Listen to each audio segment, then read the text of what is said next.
వంకాయ పచ్చి పులుసు చేస్తున్నానండి ఈరోజు వంట. ఇదిగో ఈ వంకాయలు కాల్చుకోవాలి. మామూలుగా పెద్ద వంకాయలు దొరికితే పెద్ద వంకాయలు తెచ్చుకోవచ్చు. పెద్దవి దొరకలేదు, అందుకని చిన్నవి కొద్దిగా లావువి తీసుకున్నాను. ఇట్లా నూనె రాసి వంకాయలకి అది అట్లా కాల్చుకోవాలి. కాలితే మగ్గుతాయి బాగా. ఇదిగో చింతపండు పులుసు పిసుక్కొని పెట్టుకున్నాను. ఈ చింతపండు పులుసు ఉల్లిపాయలు కట్ చేసి పెట్టుకున్నాను.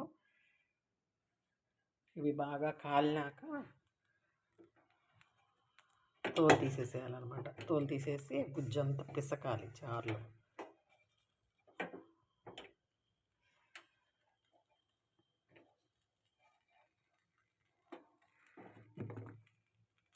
కారం ఊడిపోయింది.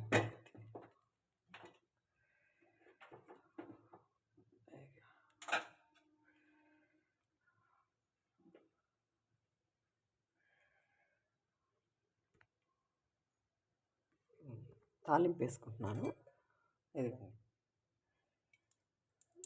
చాలు నూనె తాలింపు వేసేసి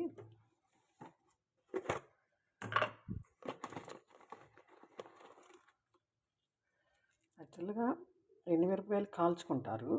నేనేంటంటే నూనెలోనే వేసేస్తున్నా. ఇవి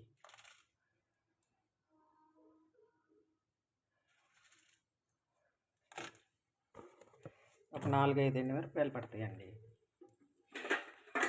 పొయ్యి మీద పుల్లల పొయ్యి మీద కాల్చుకుంటారు.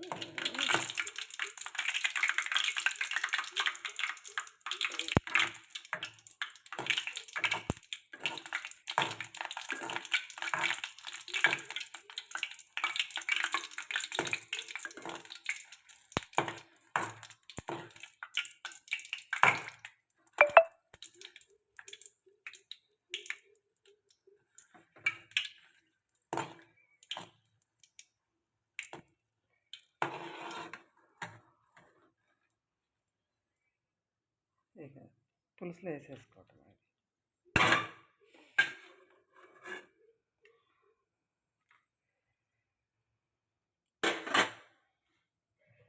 నూనె ఉంది కదా, ఈ నూనె ఎంత అక్కర్లా, కొద్దిగా వేసుకుని సరిపోద్ది. పచ్చి పులుసు కదా, మరి నూనెగా కనపడుతుంది.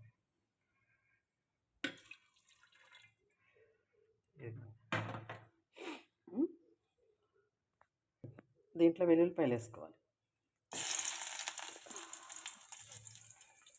తాలింపు గింజలు,